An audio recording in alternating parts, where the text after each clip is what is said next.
Hello दोस्तों, आज हम लोग समझते हैं कि जमीन विभाग में मौजा क्या होता है। ओके, मौजा क्या होता है? जनरली इसको सिंपल शब्द में कहिएगा तो मौजा मतलब गांव। ओके, जो हमारा गांव होता है जिसमें हम लोग रहते हैं उसको मौजा कर सकते हैं आप। ठीक है, उसको जमीनी भाषा में मौजा बोला जाता है, अदरवाइज गाँव होता है। ठीक है, इसके 2-3 पॉइंट और समझते हैं और फिर समझेंगे कि आखिर मौजा क्यों इसको कहते हैं और क्या नीड हुई मौजा बनाने की। ठीक है, पहले देखते हैं जमीन का नक्शा मापने वाला औजार।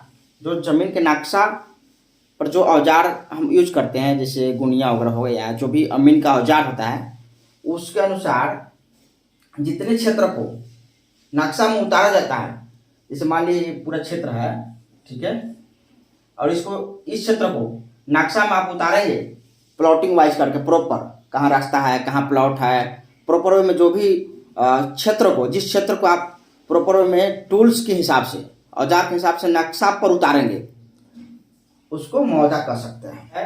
आपका 10,000 एकड़ का क्षेत्र है। 10,000 एकड़ में कितने रोड होंगे, कितने कच्ची सड़क होगी, कितनी पक्की सड़क होगी, सारी जमीन होगा स्कूल के लिए, कुछ आपके हो जाएंगे पंचायत के लिए, पर्सनल जमीन होगा, बहुत सारे, उस 10,000 एकड़ में बहुत सारे चीज़ें कवर हो जाएंगे। तो उस 10,000 एकड़ को नक्शा पर जिस टूल के हिसाब से आप उतारेंगे उसको मौजा कहते हैं हम लोग। ठीक है, एंड सिंपल शब्दों में आप मौजा का मतलब गांव कह सकते हैं, सिंपल शब्दों में ज़्यादा, क्योंकि देखो मेरा प्रोफेशन जमीन से रिलेटेड नहीं है, मेरा प्रोफेशन कुछ और है। ठीक है, बट मुझे जानकारी है तो मैं चाहता हूँ कि आपके साथ कुछ शेयर कर दिया जाए। ओके, आप इसको सिंपल शब्द में मौजा समझिए।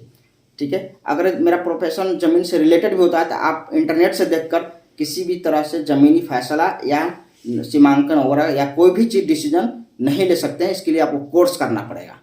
ओके, एंड बहुत छोटे गाँव हों, मान लीजिए कि मौजा है, अभी हमारे गांव के उदाहरण लेते हैं। ठीक है, लोहरगाड़ा एक मौजा है। ठीक है, थोड़ा गांव मेरा बड़ा है। ठीक है, अगर छोटे गांव हो जिसमें मान लो कि 1,000 एकड़ के गांव हो, बहुत सारे ऐसे छोटे छोटे गांव होते हैं, वैसे 2-3 गांव को मिलाकर भी एक मौजा तैयार किया जा सकता है। ठीक है, बहुत छोटे हो, गांव बहुत छोटे हो तो एक मौजा में एक से अधिक गांव हो सकते हैं। अब इसको हम लोग डीप में थोड़ा समझते हैं कि आखिर मौजा की क्यों जरूरत पड़ा। ओके, चलिए अभी समझते हैं।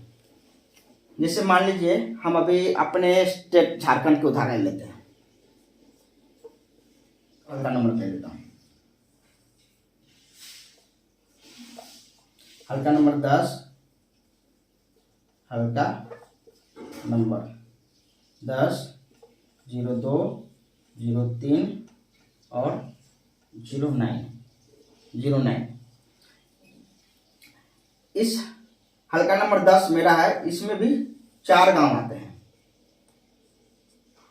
गांव एक में लोहरगाड़ा मान लेते हैं, लोहरगाड़ा पहला गांव, दूसरा गांव, तीसरा गांव, एक चौथा गांव, और भी गांव हैं, 4 गांव हैं। तो मान लीजिए गांव बड़े बड़े हैं। ठीक है, अभी आप इसमें देख सकते हैं झारखंड राज्य की जरूरत पड़ी, उसको करने के लिए मैं झारखंड राज्य का उदाहरण लिया हूँ। झारखंड राज्य के अगर पूरे नक्शा पर तैयार किया जाए तो ओवरव्यू तो तैयार हो जाएगा, बट उसके डिटेल्स में कि कौन सी प्रॉपर्टी किसके नाम से है, कौन सी प्रॉपर्टी के मालिक कौन है, कहाँ रोड है, प्रॉपर वे में दर्शाने में बहुत मुश्किल बल्कि इम्पॉसिबल नहीं हो पाएगा। आप नॉर्मल जो नक्शा देखते हैं झारखंड का है, हमारे इंडिया के या किसी के भी, वो नक्शा और जमीन विभाग के नक्शा में दोनों में बहुत अंतर होता है। ठीक है, तो अभी हम क्या करते हैं, इसको हम डीप में समझते हैं। अब झारखंड राज्य के नक्शा के अनुसार किसी की प्रॉपर्टी आप नहीं आइडेंटिफाई कर सकते, नहीं पहचान सकते, तो उसको डिवाइड कर सकते हैं हम जिला में डिवाइड करेंगे। तो गढ़वा जिला को मैं लेता हूँ उदाहरण के लिए। गढ़वा जिला भी बहुत बड़ा है, इसमें भी देखेंगे आप तो बहुत सारे गाँव आ जाएंगे। एक गाँव में 3,000 लोग का एग्जाम्पल लेते हैं, तो ऐसे 1,000 गाँव में कितने लोग हो गए, 3,000 गुने 1,000 मल्टीप्लाई करो, बहुत सारे हो जाएंगे। ठीक है, तो उतने लोगों को गढ़वा जिला के मैप में दिखाना भी बहुत असंभव के बराबर है। ठीक है, फिर हमने अंचल को लिया, गढ़वा जिला में केतार अंचल है, इस अंचल को भी एग्जैक्ट मैप पर दिखाना, जो अमीन नाप के दिखाते हैं, उसमें भी इम्पॉसिबल है, नहीं दिखा पाएंगे आप। ओके, फिर अंचल से डिवाइड करते हैं हम लोग हल्का नंबर में। जो कर्मचारी का कार्यालय नंबर रहता है उसी को हल्का नंबर बोलते हैं, ठीक है। तो अंचल को डिवाइड करते हैं हम हल्का नंबर में। हल्का नंबर में भी 4 गांव 5 गांव आते हैं। जैसे आप हल्का नंबर 10 में देखोगे 4 गांव है, हल्का नंबर 2 में भी 4 5 6 गांव हो सकते हैं। इस तरह से हल्का नंबर, किसी हल्का नंबर में भी एक और एक से ज़्यादा गांव हो सकते हैं, ठीक है। उस हल्का नंबर को भी आप मैप में नहीं दिखा पाएंगे, क्योंकि 4 5 गांव 6 गांव 8 10 गांव भी हो सकते हैं। आप उतना गांव को मैप में, एग्जैक्ट मैप में नहीं उतार पाएंगे और न दिखा पाएंगे। इसीलिए फिर आता है मौजा। अब गांव को मैं ले लेता हूँ। इसमें हल्का नंबर 10 में 4 गांव हैं, ठीक है। लोहरगाड़ा, मेरौनी, गोरूर, हुरका, 4 गांव हैं, ठीक है। अब इस गांव को, लोहगड़ा गांव को नक्शा में उतारना थोड़ा इजी हो सकता है, ठीक है। नक्शा के भी टाइप होते हैं, जैसे चादर 1, चादर 2 और भी हो सकते हैं, ठीक है।